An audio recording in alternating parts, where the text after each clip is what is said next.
Welcome to Create If Writing, the podcast for writers and creatives dealing with the passion and the practice behind making good art.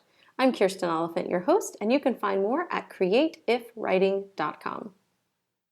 Welcome to Create If Writing. Today we're talking with Eric T. Tung, who I like to think of as a social media genius. He is number 33 on the global list of social media influencers and number 1 here in Houston, where we both live. I met Eric a few years ago at the Blog Elevated conference, which was here in Houston that year, and immediately just kind of felt at ease talking to him. He's very personable, very, very funny, and the kind of person that's not going to make you feel like he tops some kind of list or thinks he's super, super important. Just a really great guy. And he has so many great insights for social media. And today we're talking specifically about Twitter and how to get started, some tools and tips to save you time and help you manage all those streams of data that are flying at you. So I hope you enjoy and learn some new things about Twitter. Welcome, Eric Tung. How are you doing? Well, I just painted my kitchen, so I am ready to take anything on. Excellent. Yeah. What color did you paint your kitchen, out of curiosity?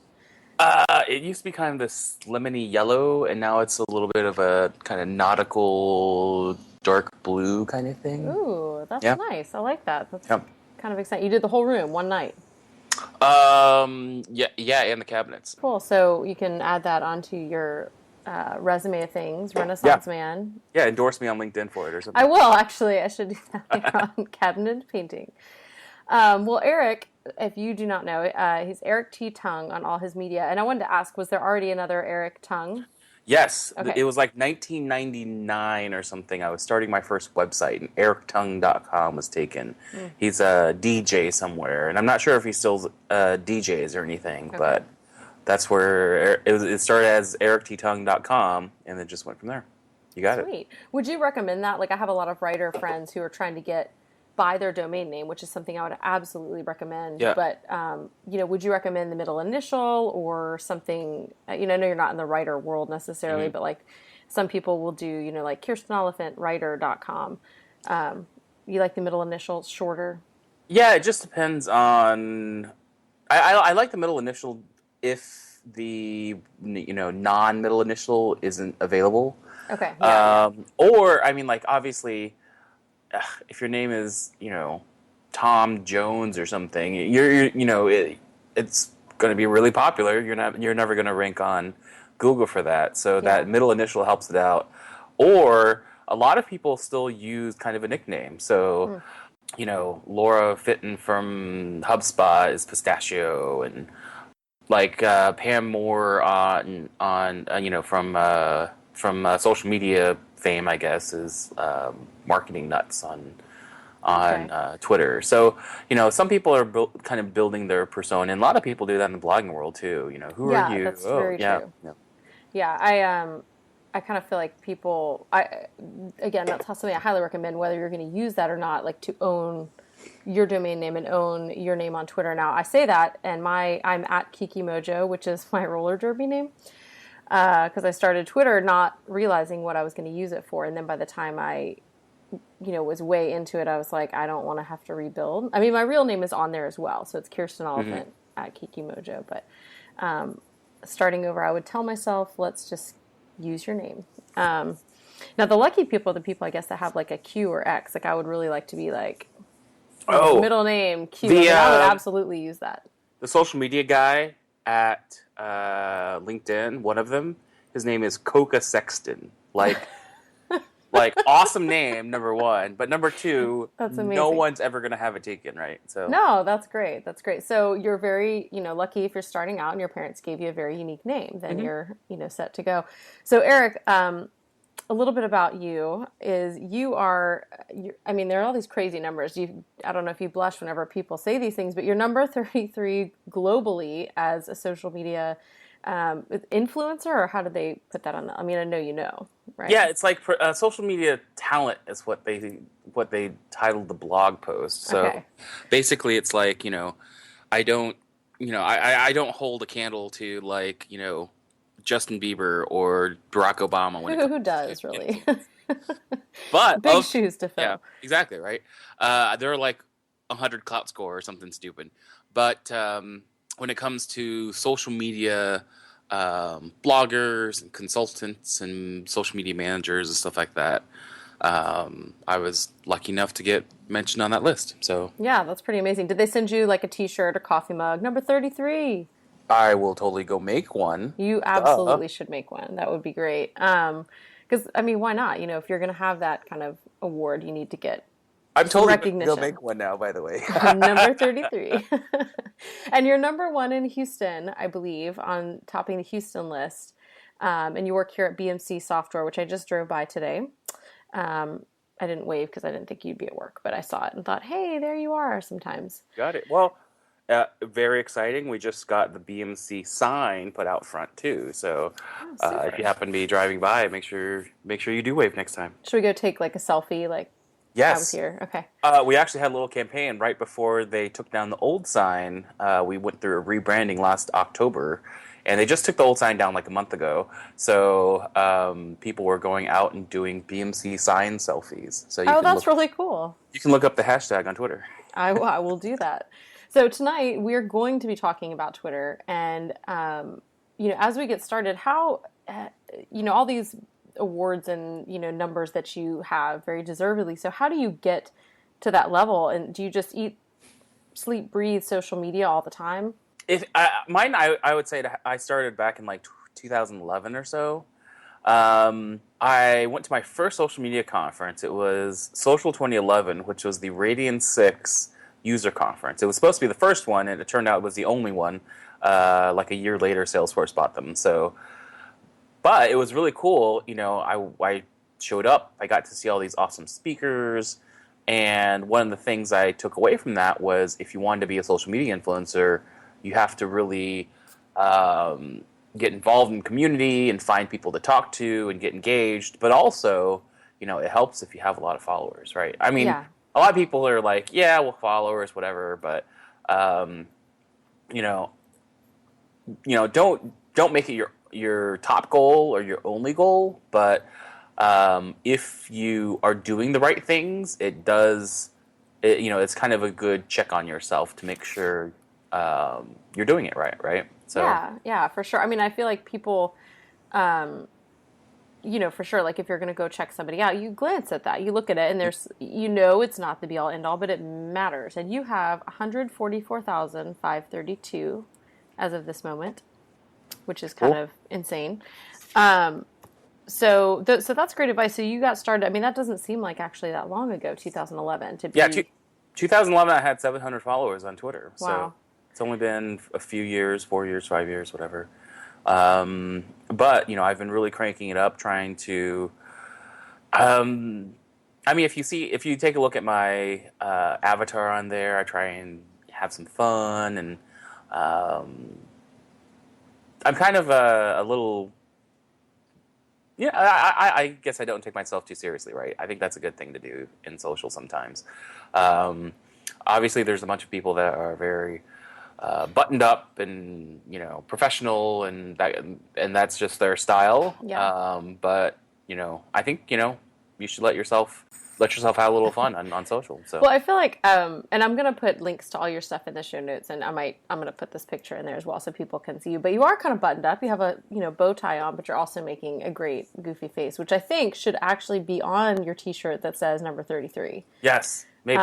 So maybe this is something I should actually gift to you. So I'll see if maybe I can get that made. So thank you for coming on.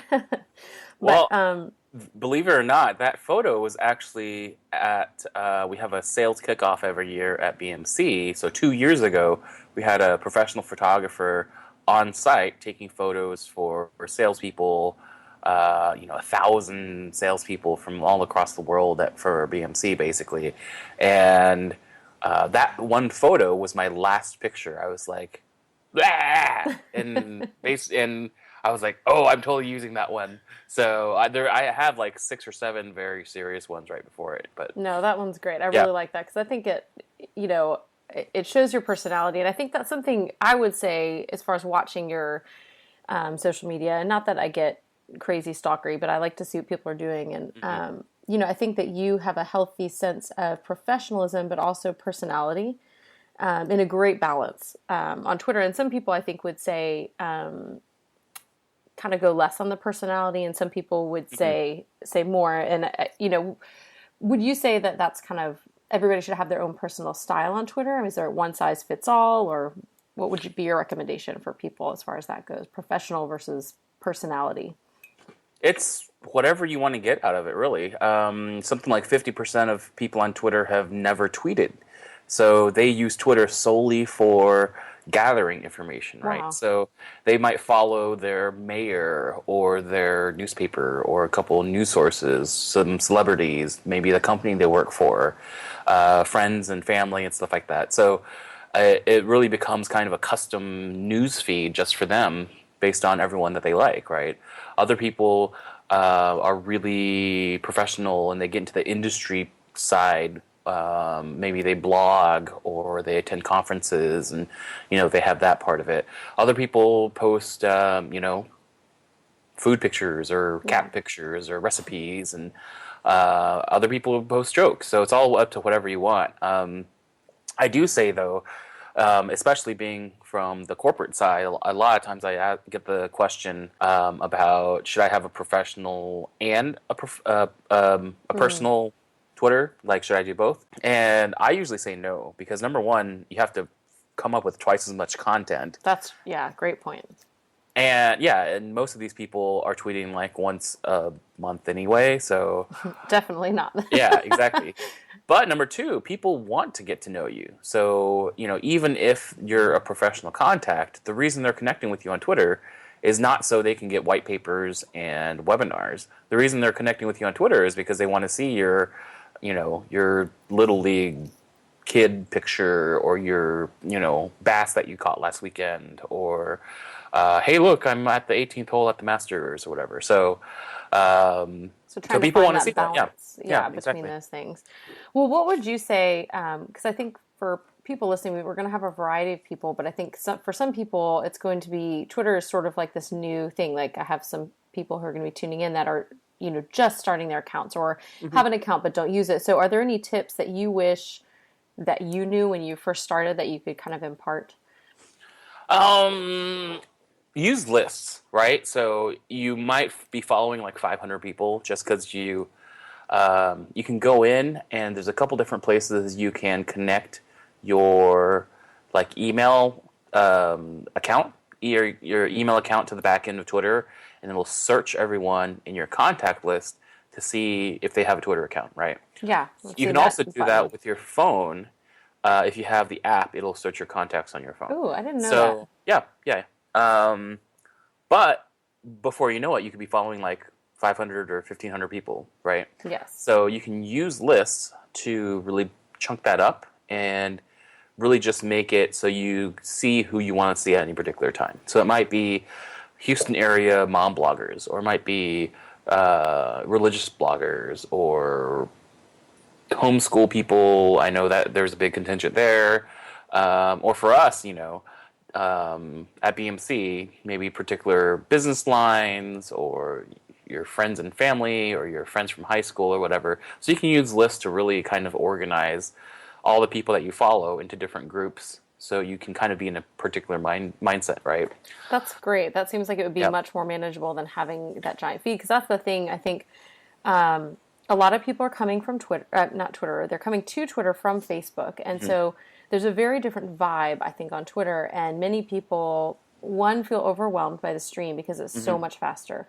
And then the other thing is, I think people feel like Facebook, it's hard to post anything, and I mean on a personal profile, not on a page, because that's a different animal altogether. But on your Facebook profile, if you don't get at least one like on something, then, I don't know, like that's just unheard of. And so then on Twitter, you post things and it's like, really? Nobody did anything to it. Nobody reacted. And so I think there's this feeling like people first come in and they get kind of frustrated because it seems very cold. It seems like you're just sort of shouting into this crowd and no one's turning their heads.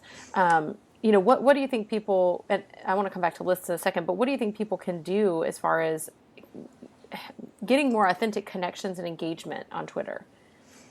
Well, a couple things. So, well, comparing it to Facebook, first of all, if you, I know for Facebook pages, if you post something, there's something between like a 5 and 7% chance it'll make it into someone's feed. Yeah, the right? pages are just crazy. That's just So yeah. I'm not sure what the percentage is for profiles, but assuming it's pretty close to the same, um, it's probably close to 5 to 7%.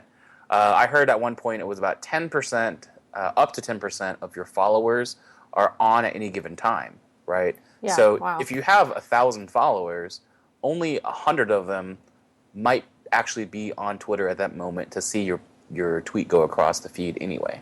Okay. So, don't be expecting tons and tons of people to be interacting with stuff on Twitter for the most part. I know Guy Kawasaki, who is he used to be like the chief evangelist at Apple. He's done, he's written some awesome books. Yeah, He's a great speaker. This art of social media. Yeah, Okay. exactly. He tweets most tweets 3 times in a 24-hour period because, he wants to hit all the major kind of population areas, right? You have Australia, Asia, then you have like Europe, and then you have like US, Wow, yeah. North America. I don't think about the global aspect Yeah. very often.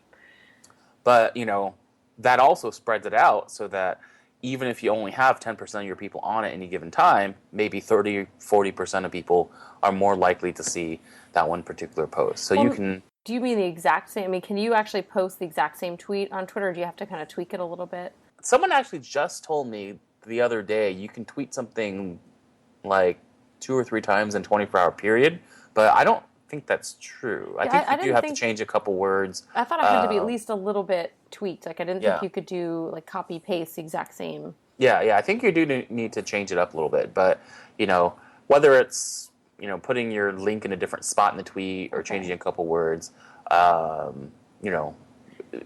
it might actually do some good, too, to see if there's a particular format that people like to see, too, right? So do they like to see some kind of catchy sounding,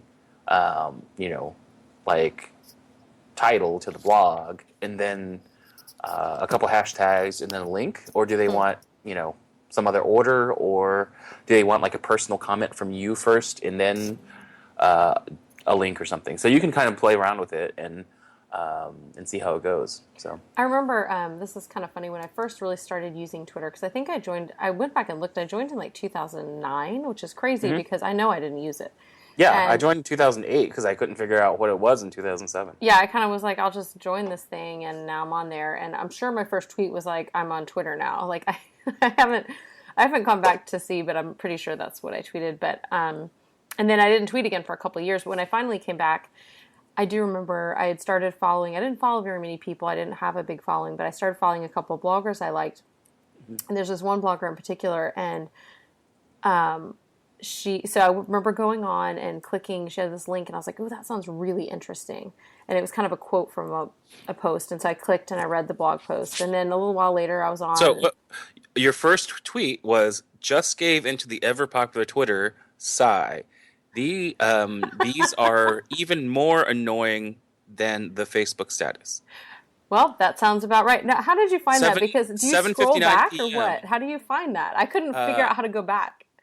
Go to discover.twitter.com/first-tweet. Oh my gosh, that's amazing. I'll have to put that link in the show notes because Or just Google for first tweet. Okay. It was January 24th, 2009 at 7:59 p.m. Well, I should really be a lot farther in Twitter for like being on this long, but maybe it's that attitude, starting out with Twitter. I think, that's a pretty poor attitude by me, I have to say. Wow. Well, thank you for finding that embarrassing tweet and pulling that out. Mine was just like working or something like that. So at least yours was a little bit more insightful. A little wordy there. Yeah. Bad attitude for me there. But I remember, this blogger, I went, like later in the day, I went on, and there was this other really intriguing post, and I clicked, and it was the same blog post, and I was like, what? I already read that. She linked to it again. And then that night, same thing, and I felt like a real dummy, but like I wasn't really learning how to use Twitter. Like I just happened to like go on there, and there was another quote that I was like, wow, that sounds very interesting, and I clicked again, same blog post, and that's when I realized like, Oh, that's a great idea because it clearly works. Like I just went 3 different times to her blog to Or read the same maybe post. you need some more stuff to do. Yeah, I probably needed some more people to follow on Twitter and some more stuff Yeah. to do. But I think that Hmm. finding that's another difference I think between Twitter and Facebook is that I feel like personally, like if I keep putting my blog Hmm. posts on Facebook, it gets a little spammy. But Twitter, because it moves so quickly, it seems a little bit more okay to post a couple times, like a day, Yeah. like 3 or so times a day. Unless if that's all you're posting, though, I would say not so much. Like, Well, you can spread it out too. So, if you're a blogger, you've got a good wealth of 150, 200 blogs or blog posts or something. You can rotate between them, right? So most of them are probably going to be evergreen, not particularly time sensitive. You're probably not yeah, going to say, "Here's a particular homeschooling, amendment to a constitutional bill in the Texas legislature or something." So, yeah, if you, or if you do, just don't promote that one later on.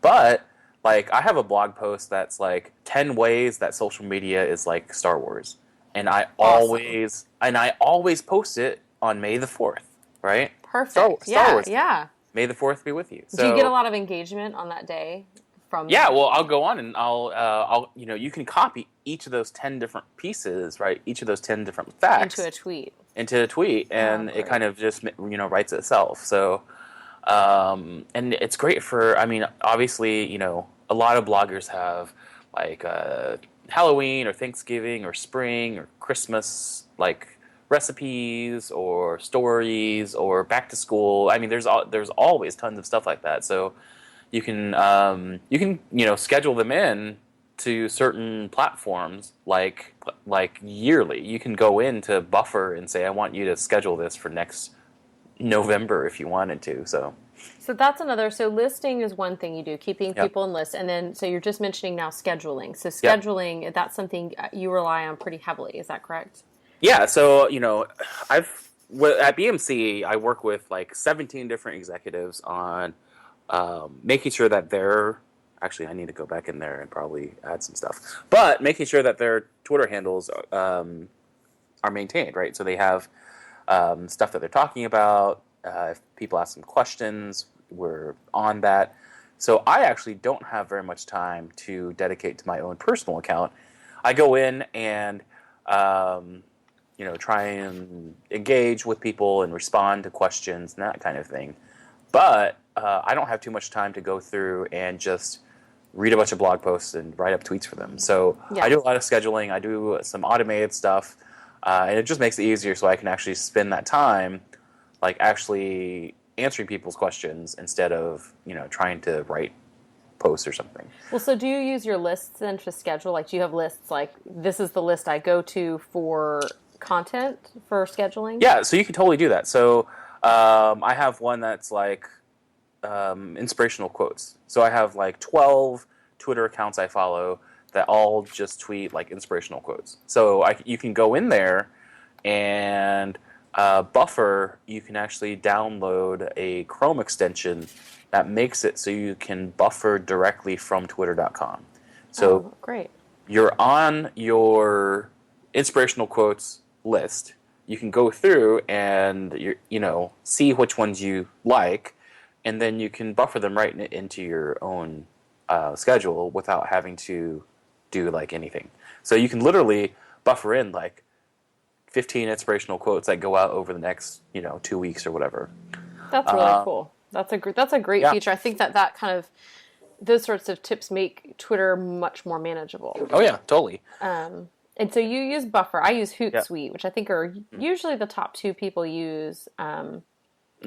And then I think some people use CoSchedule, but I didn't. I did a trial with that, and I was not a huge fan.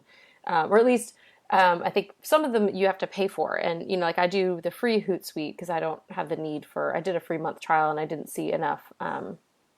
For me right now, I didn't need the paid version. It wasn't doing enough any more for me than, or I wasn't using the features, I guess. But yeah, so using a schedule, using lists. Another question about lists. I know you can actually go subscribe. Like, so if somebody wants to subscribe to your inspirational quotes inspirational tweeters, they can go to your profile and then see your lists and kind of go down and subscribe. Yep. Totally.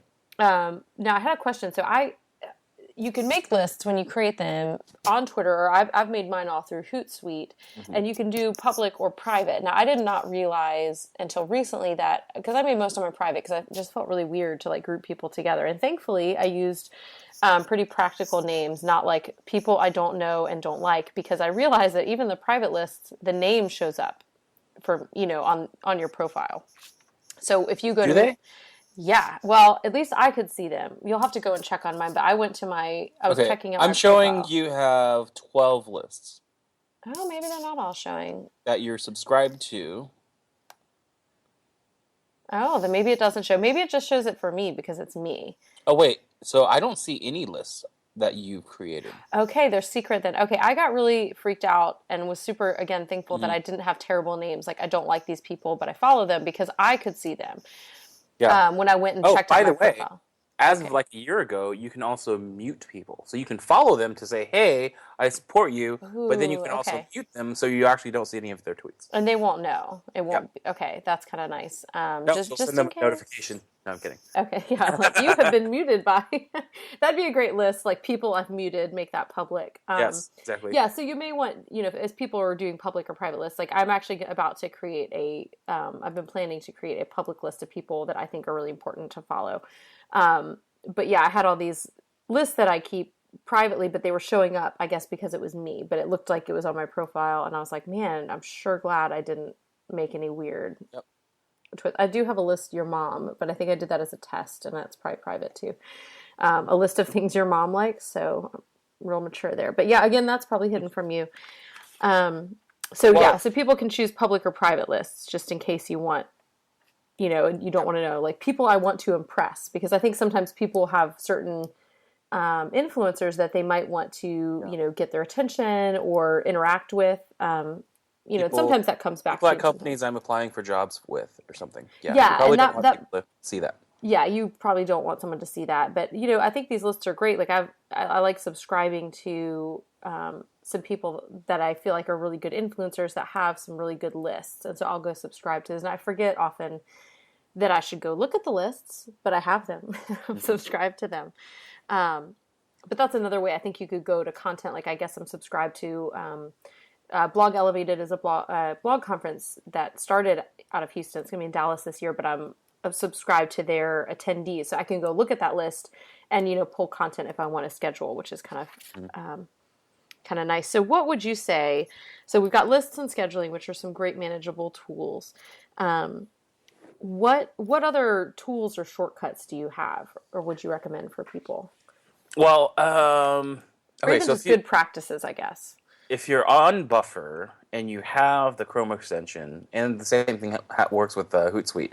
So if you're on like a blog post or a web page of any sort, you can click the button in the toolbar and it'll grab the page title and the URL. So you can just add that to your Hoot queue. I don't know what they call it in Hootsuite. Or your Buffer, right? So you can add it straight in. Or if you highlight something on that page, it'll grab that quote that you highlighted and also the URL too. Oh, that's great. So that's in Chrome.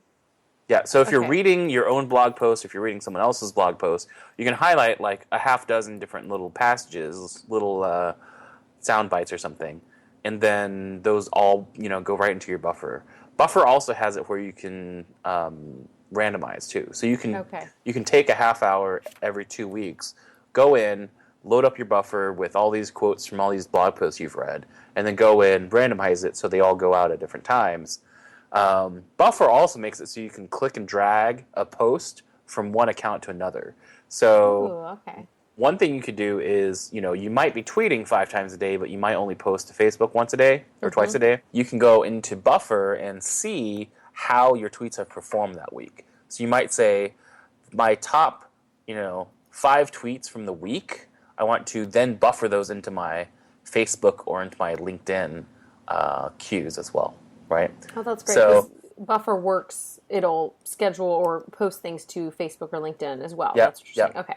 But you can use your own Twitter followers as kind of a little like focus group, right? So which of these tweets do you guys like the best? And then once they retweet and respond to that and favorite it, right, you can see how they respond to those topics or the content.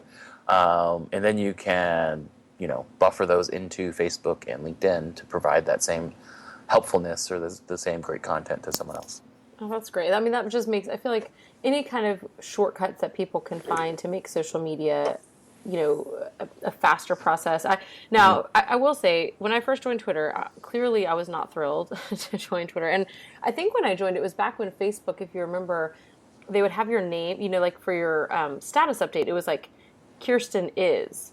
And then you had to fill in the blank, which was about the most annoying thing ever, because to someone who is concerned with sentence structure, whenever somebody, so it says on there, Kirsten is, and then so many people would update their status with like, what a great game. So it would read like, Kirsten is, what a great game. People would like ignore the is. And finally, Facebook took it out, obviously. But, if anybody... Could Kirsten not be a great game? Come on. I mean, yeah, exactly. But so I was always like, Facebook, and I would have to like figure out how to word certain things. And so, I don't know, that just brings back memories of my first days on Facebook and Twitter. But Twitter has actually become somewhere I've made friends, which is really weird. Because I would say, like, even sometimes now, if you would say, I have made some great friends online, I don't think people would care so much. My mom might actually. But, people, I think, of a younger generation would be like, oh, okay, cool, you made online friends. Like 5 years ago, if you said I made online friends, they'd be like, what? And 10 years ago, they'd be like calling the cops. Like, you need some intervention. There's help you need.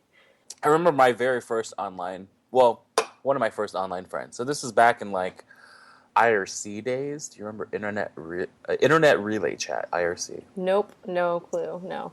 I was okay, well, this might be kind of creepy. So I was in 8th grade and just like going online, chatting with people. I went to Duke for like one of those summer camp things, I guess. And this lady came and baked me a whole bunch of cookies. And like, she was someone I've been chatting with for a while or whatever. Real nice. So I kind of gave a couple of the cookies to some of the other campers to see if they lived. But they did, so it was fine. Oh, good. No poison cookies, but they were from somebody you like, quote unquote. They were online. You're from someone online. Yeah, it does sound that sounds a little creepy, but I mean. But in 2013, 1 out of 3 marriages were from people that had met online. So I wonder if that's even more. Like, I would guess that it's more now. Yeah, I feel like I know a lot more. It's probably not quite 1 out of 2, right? But it's probably 1 out of 2.9 or something now. So. Well, and I don't know. I'll be curious as to stats. Like, I don't know if anyone's taking measurements of this, but friendships, friendships from online, because I can honestly say that in the last couple of years, I mean, I'm bad with numbers, but I would say like 90% of the friendships I've made are like online people I may never have met in real life, which is a weird thing, but I would absolutely call them friends. And there's actually, I'm going to give a shout out to 50 Peach on Twitter. A few summers ago, I drove with my mom to Virginia. That's where my family is from. And 50 Peach, or Peach as I call her, she's someone I connected with on Twitter and through this other writing blog. And I decided, I was like, hey, we're driving through Atlanta. It's where she lived. Can we meet up? And I told my mom kind of last minute because I was really afraid of what she was going to say. We had my baby with me, and I was like, so we're going to stop at this Pizza Hut at this random exit in Atlanta and meet a friend from online. And I told her when we were about 10 minutes away, because it was about time for a stop anyway. And so I just sort of gave her 10 minutes warning so that she couldn't try to talk me out of it. And it was very lovely, and Peach is a very lovely person. But my mom was like, I was driving. She couldn't really control what was going to happen. But I think she was a little freaked out by that.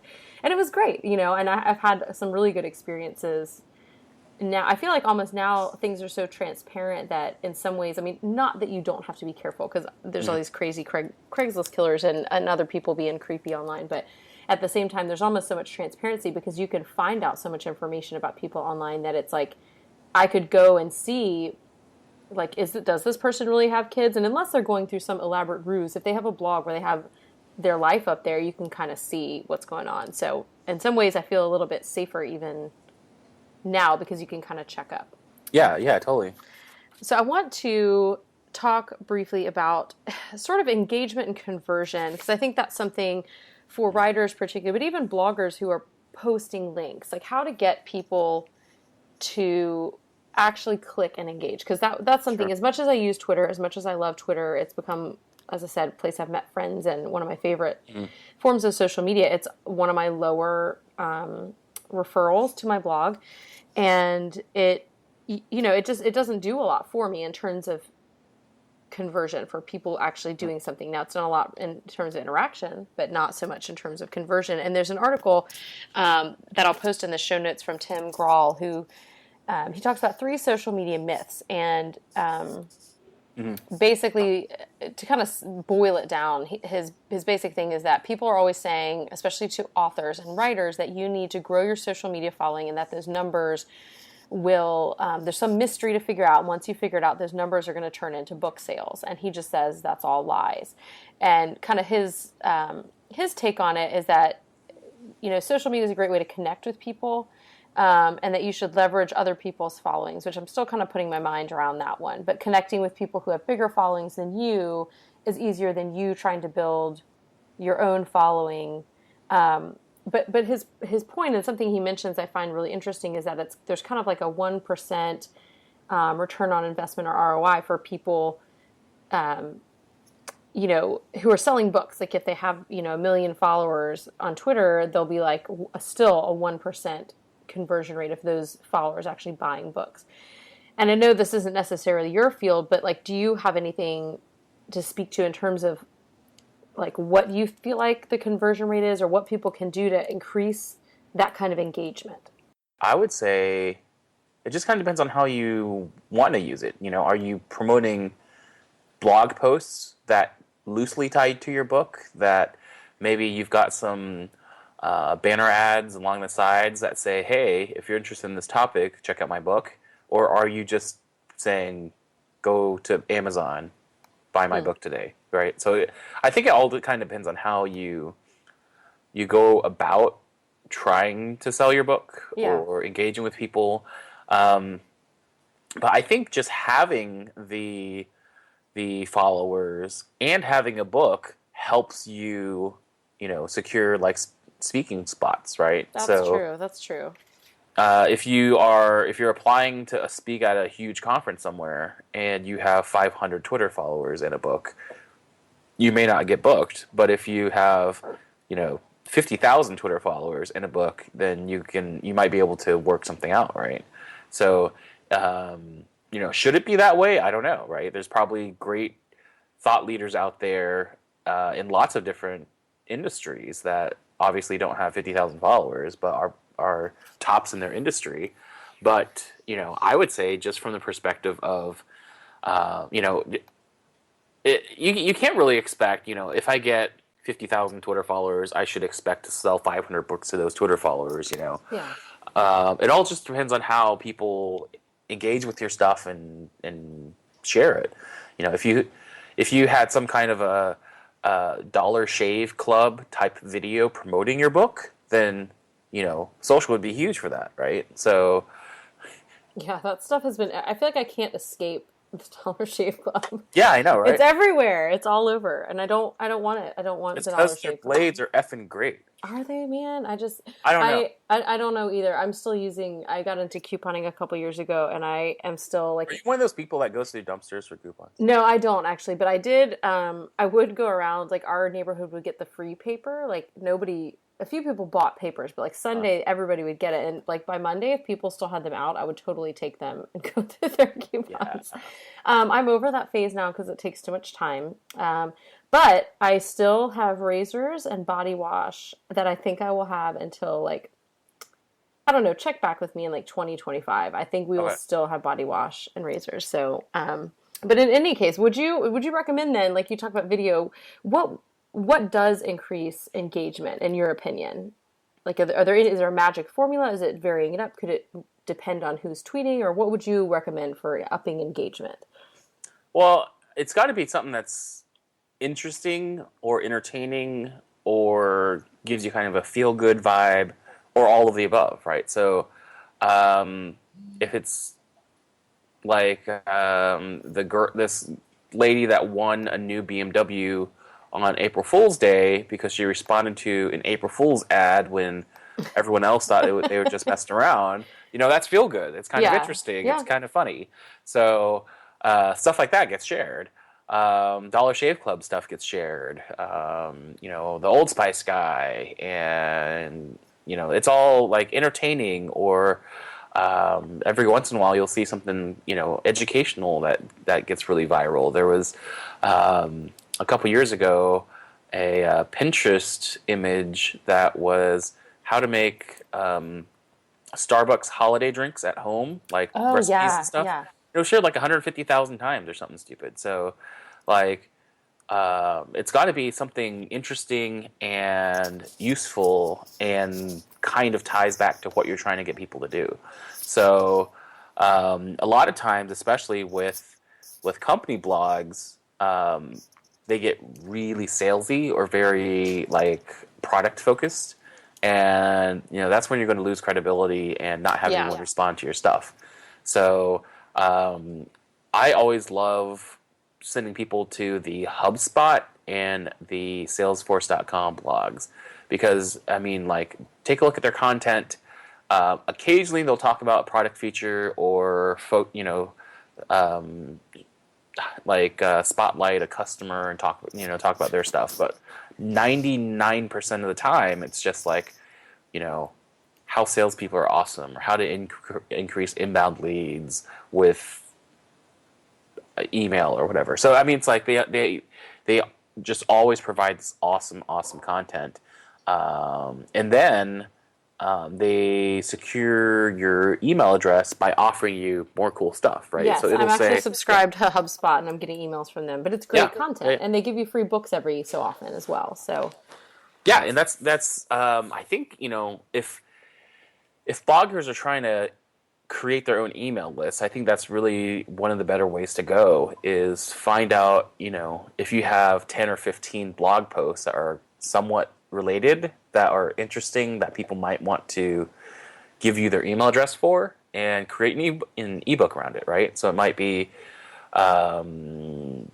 tips to make homeschooling easier to plan for, or something, or whatever. So you can put this ebook together and say, hey, sign up for the free ebook here, give us your email address, and you can start off to your on your email list. yeah, I keep getting sucked in to what is it, like those free webinars, Yeah. and then I find out like I actually took one the other day and I got so angry. But like a lot of the free webinars, some of them have really great content, but most of them are sales pitches. Yeah. You just don't realize it till the end. But I keep getting tricked. It's like that situation where I kept clicking on that one girl's Twitter links over and over again. I guess sometimes I'm really gullible to these things. And I went to one the other day, but it was about how to run a webinar. It was a free webinar on running webinars, which is kind of funny anyway. Mm-hmm. And in the first 5 minutes, they give you like the 8 steps, and like the 8th step. So it was basically like give them free stuff, give them content, show them how you can solve the problem, and then sell it to them. And I was like, oh wait, they're doing that right now to me. Yeah. And they totally were, and I got really mad and I turned it off. And so that's all I learned about. But they have your email address now, right? So they do, and so then I have to unsubscribe, because then I got kind of mad about that. So I feel like if I ever do webinars, I'm gonna like title it free webinar where I will not try to sell you something. And maybe that's dumb of me. Sometimes I just get on these little soapboxes about it. And I'm sure it works. Like, I'm sure people buy the product at the end. But for me, it feels smarmy that I keep like, oh, that's so great that they're sharing their content with me. And then it's like, oh, no, they actually didn't share it. They just are selling you stuff. And sometimes there's really helpful stuff, but often it's almost like a build up to make you realize you have to buy it. The thing that they're going to offer you at the end. A lot of times, too, it's just once you see their stuff often enough, the next time that you need something, you already know what they do. You're going to call them up. That's true. It's very effective. It is. Yeah, so if you're on the HubSpot list, next time you need inbound marketing software, you're not going to call Marketo. You're not going to call Eloqua. You're going to call HubSpot, right? So yeah, that's true. And I think... all those, I think let's see, Buffer has one, CoSchedule has one, Post Planner, which is a Facebook kind of app, A scheduler for Facebook has a really good, all those have great sort of email lists to get on for content that they will give. And and I would say those are not very spammy. Like every time I get one, I usually click at least one link because it has something interesting in it. And CoSchedule also has a free headline analyzer, which might be something helpful to try for blog posts, but also even for tweets. I would imagine if it's effective as a headline, where you just kind of plug it in and it'll analyze, if it's a good headline or not. So I'm plugging one in right now to see. Well, and headlines too are a little bit kind of interesting, because so the way that we think about content at BMC is that it can be kind of in one of three buckets, but it's really hard to be in all three at the same time. So you can have kind of very SEO focused type of content, right? So it might be, for us, we do help desk stuff. So we call it ITSM. It's IT Service Management. And there is a best practice around it called ITIL. IT Infrastructure Library. So a lot of times people don't know what it stands for, right? So we wrote a blog post called ITSM or ITIL, what's the difference? Which is something that you might go and type into Google, right? Yes. So that's very SEO focused. And SEO, if you're listening, just to interrupt real fast, if you're listening and you don't know what SEO is, it's search engine optimization, which basically means like how likely is it for a search engine to sort of recommend your content based on keywords and a host of other things. And by a search engine, we mean Google, because it's like 70% of the So that would be like a very SEO focused blog post, but you probably wouldn't share that too much on social because people that follow you that are in the help desk ITSM space are not going to be like, oh, I don't know what the difference between ITIL and ITSM is, right? So it probably wouldn't appeal to them. But something that would appeal to them, right? Like, what is in the future of tech, like what can we expect in 15 years in digital IT service desks or something like that, right? So that would sound really cool. So it would do pretty well in social, but no one's ever going to search for that in Google, right? So you kind of have to balance that to see like what can you write in a headline that would be interesting for social, but also good for SEO, or maybe kind of bounce between the two. I find as a writer as well that like it's very, very difficult for some of my posts, unless I'm talking about how to write. Mm-hmm. If I'm just writing a post that, maybe is, lyrical, maybe it's emotional and it's about, my family or about parenting or something else, like it's really hard to work in, like, it could have great quotes that are sort of tweetable and great for social media, but as far as like using keywords for SEO, you kind of can't do that unless it sounds like really forced or like, although I don't like doing this, but you could do like a little italics up at the top and be like, this post is one I wrote about, losing a loved one, whatever, insert keywords here, up at the top. But even just doing it once is not often enough. So that wouldn't even be worth it if it messes up kind of the flow of what you're writing and doesn't stick people to the story. So I think that's a struggle for some writers, depending on what you're writing. Now, if you're writing about how to write, how to blog, how to use social media, there's tons of keywords and things like that available. Yeah, exactly. So I want to finish up now. I feel like this has just been packed with so many tips and gems, and also random useless information like my first tweet. However, I want to end every podcast episode asking people what is inspiring you, and that doesn't have to be some kind of like fancy like high art or important thing. It could absolutely be like Taylor Swift's newest song, like that's fine. But what is inspiring you right now in your life? Actually, I don't think her last album was that great. I mean, you had Shake It Off, but there wasn't really too much stuff on top of that, right? Yeah, I would say that's a fair assessment. Yeah, okay, so we're on the same page there. But I don't know. I think it's like, I would say just, it seems like people are starting to get it a little bit.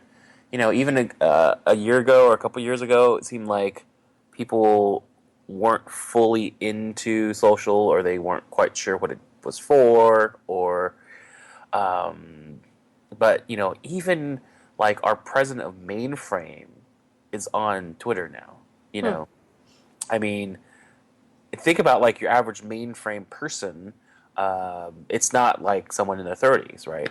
So our CEO, a lot of our C-level and presidents and all of those guys are starting to get on Twitter.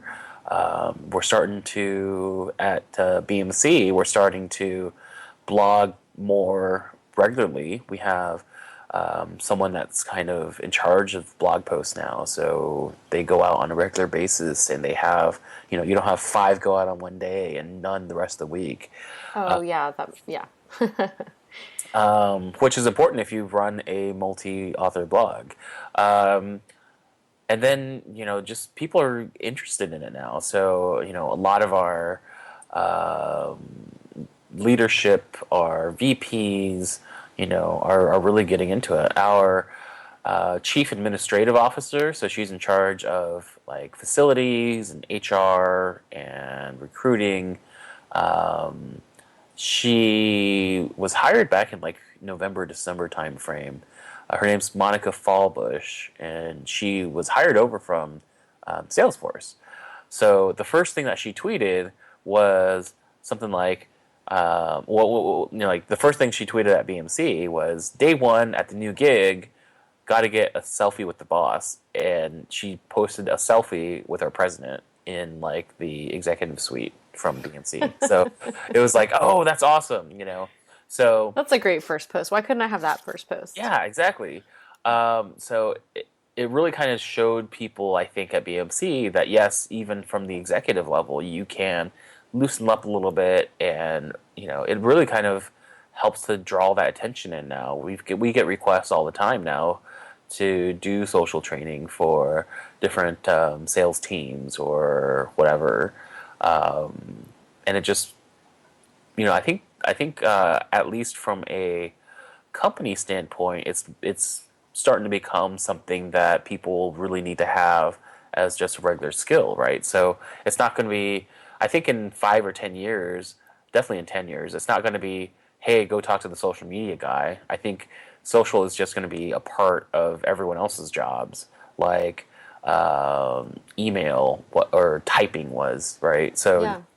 email used to be this new thing that not everyone had. Typing in the 50s, you used to have your admin type up stuff for you. You never typed anything yourself, right? So now That's true. it's just a skill that everyone else has. There's no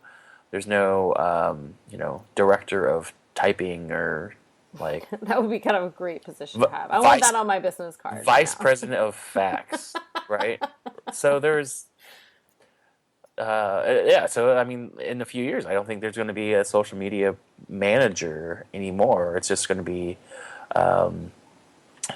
your salesperson that is also on social, your customer service group that is also on social, your HR recruiting group that also has a social piece to it. So I really appreciate you coming on tonight to talk about Twitter and social media and some really good practices. I'm going to have some great information in the show notes, some great links to all of your profiles so people can add you to their lists as they figure out how to use lists and utilize lists and scheduling and all that. So definitely have to have you come on again because I know you have so many areas of expertise. LinkedIn, which is one I just I don't even want to talk about right now. It's like how I am. I know it's like how I am with my first tweet. I'm like, I'm on LinkedIn and I'm not happy about it. So maybe you can come on again and change my mind about that. But yeah, I really appreciate you coming on and talking to me tonight and sharing all this information. So thank you so much, Eric. awesome. Thank you. All right. Well, we'll talk to you again soon, hopefully. Yes, please. So, I don't know how you felt about Twitter coming into this conversation with Eric Tung, but I hope you're leaving this conversation thinking more about Twitter, maybe not as some perfect tool to pitch your blog posts and pitch your book and just pitch things, but maybe as a place to make actual connections, a place that can be really fun. So I hope you head over to the show notes. You can find them at www.createifwriting.com/003. I want to know if you've ever met somebody that you first met on Twitter, like met them in real life after first meeting them on Twitter. I've done it. or if you find Twitter to be very useful to you, or you find Twitter to be the most annoying place on the planet. So come and share what you think about Twitter. If you have any extra tips or tools that we didn't talk about today, there's so many things we didn't even talk about, like hashtags and Twitter parties. So we will definitely be talking Twitter again. So head over to the show notes. Let us know what you think about Twitter. Also, please do subscribe for the email list where you can find when we launch new episodes of the podcast and get freebies and exclusives. Please leave a review on iTunes or Stitcher, and I hope you come back for more. Thanks for being here.